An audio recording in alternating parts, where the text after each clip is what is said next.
All right, this is your boy for right now, 76, and I just went ahead and played one last online game just for the sake of kicks. 'Cause, as everybody know from the forums, I personally went back to NBA 2K11 because NBA 2K12 just not where it's at when it comes to just authentic, realistic basketball.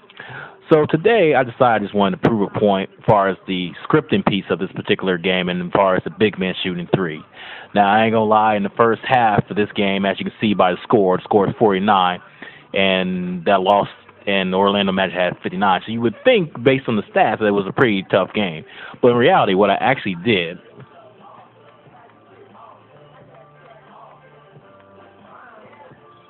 alrighty. Now if you're reviewing the stats there, I pretty much intentionally, and I do mean intentionally, through the first half of this game.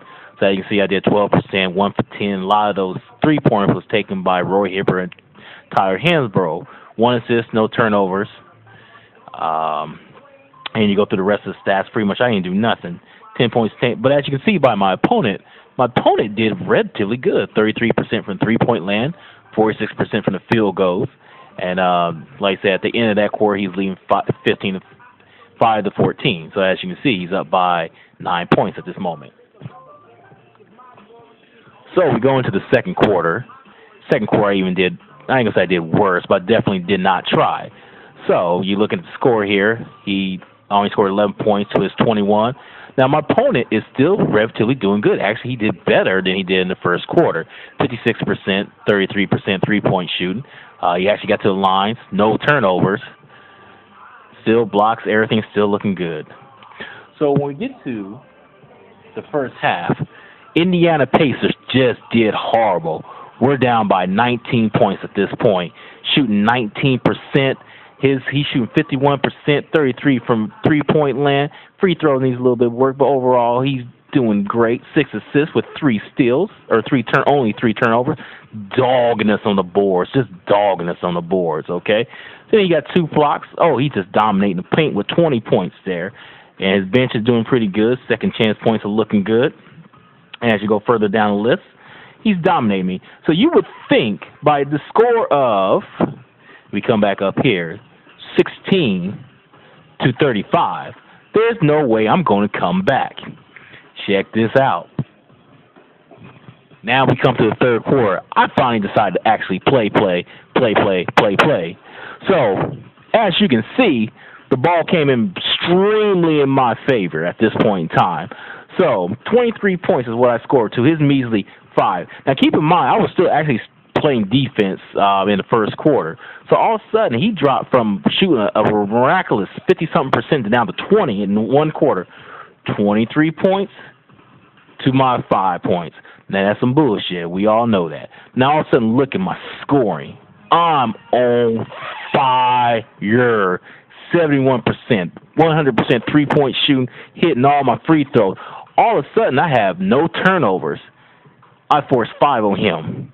Okay, now, we saw the rebound discrepancy just a few moments ago, right? Now, also, I'm up all the rebounds in this particular quarter, and we come down to 5 steals. Now I got steals, blocks. He cannot score in the paint no more.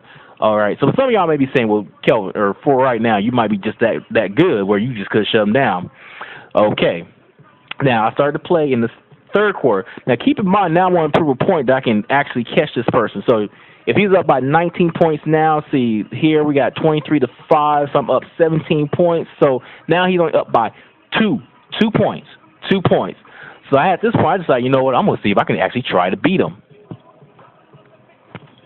Now we come to the fourth quarter. Now, remember what I said in the first half? The first half I actually threw the game. I mean, I literally intentionally actually threw the game as far as field goal percentage is concerned. Now, here's me actually trying to score. The offense hasn't changed. I haven't changed my intensity. I've been taking good selective shots. So now I went from a staggering 71% to 30% shooting in the fourth quarter. All right, and then from there, now all of a sudden he's back up. He's back up to 43%. 3 point shooting was a little bit, still, it was obviously down. But all of a sudden now his turnovers are back under control. Now he's rebounding a lot better. Now he's got offensive rebound. Pretty much statistically speaking, he beat me in every category there is to be beaten in. So from me actually trying, still trying the first half, all of a sudden now I can't bust a grape.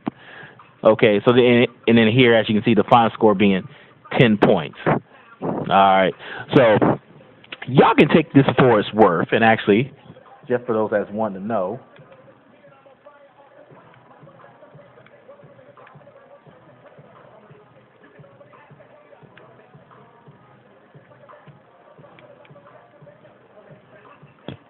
he had a pretty decent, nice. He had a pretty decent shot selection, so he wasn't like no cheeser or 3-point specialist. 3-point attempts was relatively good, nothing major there. So balanced scoring. Me, obviously I jacked more than 23 3-pointers is quite a bit. But keep in mind, a good chunk of those were actually from Roy Hibbert or Tyler Hansbrough. I wanted to actually see if one of my bigs can actually hit a 3-pointer in the middle of the game. So that particular theory is still for up for grabs overall. But overall, mostly to the left, right, wherever the case may be. And then from there,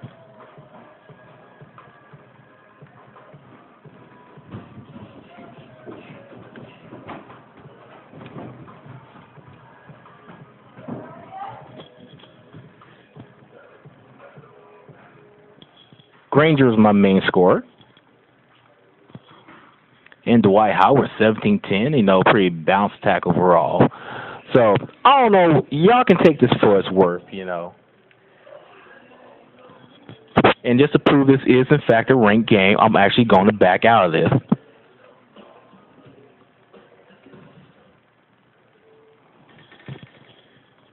There we go. Loading, please wait. As you can see, this is truly a ranked game I just got finished playing.